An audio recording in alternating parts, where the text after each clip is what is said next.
اور اس نے حضور کی زیارت کی ہے، وہ سرکار کا صحابی ہے باقاعدہ.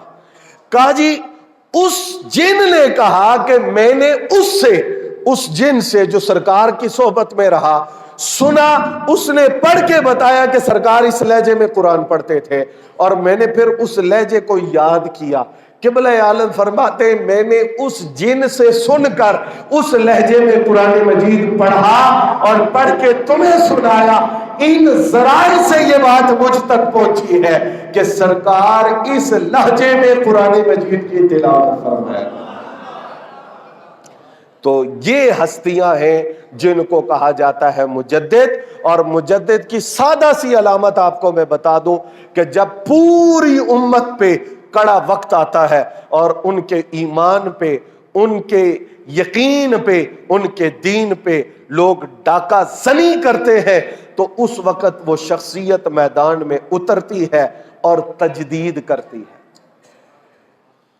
تو بہرحال تجدید بھی ہمیں سمجھنی چاہیے کہ تجدید کیا ہے. آسان لفظوں میں تجدید یہ ہے کہ یہ نہیں ہے کہ اسلام نیا کرتے ہیں، اسلام پرانا ہو جاتا ہے، ایسی کوئی بات نہیں ہے. بات یہ ہوتی ہے کہ کوئی قوت اٹھتی ہے اور وہ اسلام کے خوبصورت چہرے پہ گرد ڈالنے کی کوشش کرتی ہے تاکہ اصل صورت لوگوں سے مخفی ہو جائے. مجدد اٹھتا ہے، وہ گرد صاف کرتا ہے اور اسلام کا حسین اور واضح چہرہ امت کے سامنے کر دیتا ہے. یہ ہوتا ہے مجدد. اب قادیانی نے کیا کیا؟ قرآن کی آیتوں کو، حدیثوں کو کاٹ کر، سیاق و سباق سے جدا کر کے امت کے ایمان پر حملہ کرنا چاہا. قبلہ عالم میدان میں اترے اور آپ نے سرکار کی حدیثوں کو ویسے پیش کیا جیسا کہ مدینے والے آقا صلی اللہ علیہ وآلہ وسلم کی مبارک زبان سے وہ چیزیں ادا ہوئیں. اور یہ میرے ایسے خطیبانہ جملے نہیں ہیں بلکہ قبلہ عالم خود فرماتے ہیں. فرمایا ایک باس ہے محدثین کی کہ یہ حدیث صحیح ہے، یہ حدیث ضعیف ہے، اس میں راوی کمزور آ گیا، یہ اس کا سلسلہ نہیں پہنچتا. فرمایا اس سے بھی ہم فائدہ اٹھاتے ہیں. اور ایک انداز یہ ہے کہ جب ہم حدیث سنتے ہیں ہمیں لفظوں کی لذت سے پتہ چل جاتا ہے یہ میرے آقا کی زبان سے نکلا. ٹھیک ہے؟ اور اگر وہ لذت نہیں آتی تو ہم کہتے ہیں کہ نہیں بھائی کوئی مسئلہ ضرور ہے، درمیان میں کوئی بندہ ایسا آیا ہے جس نے بات صحیح نہیں پہنچائی، یہ میرے آقا کا فرمان نہیں ہے. اس لیے کہ جو سرکار کا فرمان ہوتا ہے اس لفظوں کی لذت ہمیں بتا دیتی ہے کہ یہ بات مصطفیٰ کریم کی مبارک زبان سے ادا ہوئی. تو میرے حضرت وہ ذات اقدس ہے کہ آپ مدینہ شریف گئے، آپ مکہ شریف گئے، وہاں کے جو علماء تھے، حضرت مولانا غازی صاحب جامعہ سولتیہ مکہ شریف میں پڑھاتے تھے، صدر المدرسین تھے.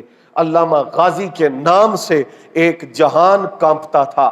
لیکن حضرت پیر میر علی شاہ صاحب کے پاس آئے، اور کس لیے آئے؟ کہنے لگے جا کے سوال کروں گا. ہندوستان سے کوئی پیر آیا ہے، وہ اپنے آپ کو بہت بڑا عالم کہتا ہے، جا کے سوال کروں گا، دیکھتا ہوں کہ جواب دیتے ہیں یا نہیں دیتے.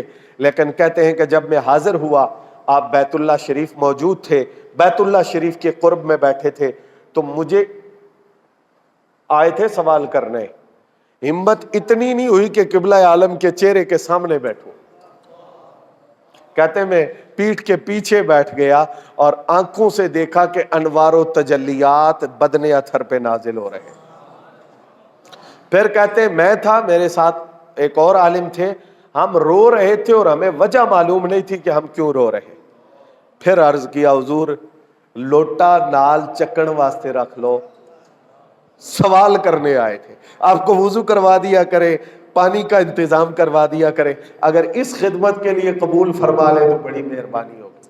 حضور قبلہ عالم نے شفقت فرمائی اور پھر دیکھیے کہ مقام کیا ہے اور عظمت کیا ہے. مولانا غازی صاحب نے مکہ شریف چھوڑا، گولڑے آئے. ہاں جی 35 سال گولڑا شریف میں رہے، یہاں پہ درس و تدریس کی، قبلہ عالم سے درس لیتے، اس کو نوٹ کرتے لکھتے، اور پھر یہیں فوت ہوئے اور یہیں قبر انور بنی. آج بھی گولڈا شریف میں حضرت مولانا محمد غازی صاحب رحمت اللہ تعالی علیہ کی قبر انور موجود ہے. آخری بات، یہ فیض رکتا نہیں ہے، یہ سلسلہ فیضان رکتا نہیں ہے۔ وہاں سے بڑے لوگ آئے، مدینہ شریف سے، مکہ شریف سے، سفر بڑا تھا، بہت سارے لوگ آئے قبلہ عالم کی بارگاہ میں حاضری دینے کے لیے۔ ان میں ایک شخصیت حضرت سید احمد العطاس مدنی، جو مدینہ شریف کے سادات سے تھے، آپ بھی آئے، اور اس نیت سے آئے کہ میں حضرت صاحب کے ساتھ جا کے بیعت کروں گا، نسبت قائم کروں گا۔ وہاں سے چلے یہاں پہنچے، اب سفر بڑا، 6 ماہ سال لگ جاتا تھا۔ وہاں سے نکلے آئے، جب یہاں پہنچے گولڈا شریف میں تو پتا چلا کہ حضور کا وصال ہو چکا ہے۔ ہاں جی، جب یہ خبر پہنچی تو صاف ظاہر ہے بڑا دکھ ہوا اور پریشان ہوئے، تو ارادہ کیا کہ چلو لمبا سفر کیا، 1-2 دن ٹھہرتے ہیں پھر واپس جاتے ہیں۔ تو کہتے ہیں کہ میں کمرے میں بیٹھا ہوا تھا، وظائف کر رہا تھا، تو حضور قبلہ عالم نے اپنی زیارت کا شرف عطا کیا، اور شرف عطا فرمانے کے بعد فرمایا میں اور محی الدین دو نہیں ہیں۔ حضرت بابو جی کے بارے میں، اپنے صاحبزادے کے بارے میں فرمایا، آپ کہہ رہے تھے کہ میں آپ کی بیعت کروں گا، اب آپ واپس جا رہے ہیں، میں اور غلام محی الدین دو نہیں ہیں۔ پھر آپ نے ایک وظیفہ ارشاد فرمایا، کہتے ہیں حضور قبلہ عالم کی زیارت کا منظر ختم ہوا، حضرت بابو جی میرے کمرے میں آئے اور آتے ہی مجھے فرمایا مدنی صاحب یہ وظیفہ پڑھا کریں۔ کہتے ہیں وہی وظیفہ جو قبلہ عالم بتا کر گئے تھے، وہی الفاظ حضرت بابو جی نے اپنی زبان سے مجھے ارشاد فرمایا۔ تو مجھے یقین ہو گیا کہ واقعی جو فیضان حضور قبلہ عالم کی بارگاہ سے جاری ہوا تھا وہ اب بھی گولڈا شریف کی زمین میں باقی ہے۔ حضرت مولانا عطا محمد بدیالوی صاحب کی بیعت 1916 میں حضرت قبلہ عالم کے ہاتھ پہ ہوئی۔ یہ مرید تھے قبلہ عالم کے، لیکن جب قبلہ عالم کا وصال ہوا تو لوگ کہتے تھے قبلہ عالم کو حضرت صاحب، اور بابو جی کو کہتے تھے صاحبزادہ صاحب۔ مولانا عطا محمد صاحب ناراض ہوتے تھے، وہ کہتے تھے یوں نہ کہو، بابو جی حضرت صاحب ہے، یہ فرق نہ کرو۔ اور آپ نے اس فرق کو مٹانے کے لیے بغداد شریف حضور غوث پاک کے قدموں میں حضرت بابو جی کے ہاتھ پہ بیعت کی، حضور میرا یہ عقیدہ پکا ہو جائے کہ جس طرح میں قبلہ عالم کو حضرت صاحب اور اپنا پیر و مرشد سمجھتا ہوں، اسی طرح آپ کو بھی حضرت صاحب اور اپنا پیر و مرشد سمجھتا ہوں۔ جن لوگوں نے دیکھا ہے، حضرت علامہ عبدالغفور ہزاروی شیخ القرآن رحمت اللہ علیہ فرماتے تھے، حضرت صاحب، یہ پنجابی کا جملہ ہے سن لیجئے، حضرت صاحب نے کئی لے کے گولڑے وچ گوڈی کیتی ہے، یہ روحانیت کی گوڈی ہے۔ حضرت صاحب نے کئی لے کے گولڑے وچ گوڈی کیتی ہے تے باؤ جی نے ٹریکٹر چلائے نے۔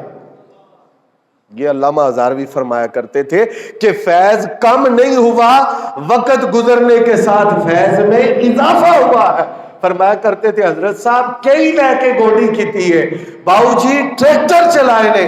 مطلب یہ ہے کہ وہ فیضان جو قبلہ عالم کی ذات ستودہ صفات کی وجہ سے اس سرزمین کے اندر آیا ہے، صبح قیامت تک وہ فیضان جاری و ساری ہے، اس لیے کہ یہ گھر رسول پاک کا گھر ہے، اور رسول پاک کے گھرانے کی بہار کبھی ماند نہیں پڑتی، وقت گزرتا جاتا ہے، اس بہار میں اضافہ ہوتا چلا جاتا ہے۔ اللہ پاک کی بارگاہ میں دعا ہے کہ وہ اس خوبصورت بزم کو اپنی بارگاہ میں شرف قبولیت عطا فرمائے۔ ہماری حاضری امام حسن مجتبیٰ علیہ السلام کی بارگاہ میں، حضور داتا صاحب کی بارگاہ میں، حضور قبلہ عالم گولوی کی بارگاہ میں اللہ تعالیٰ مستجاب و منظور فرمائے۔ وما علیہ الا البلاغ۔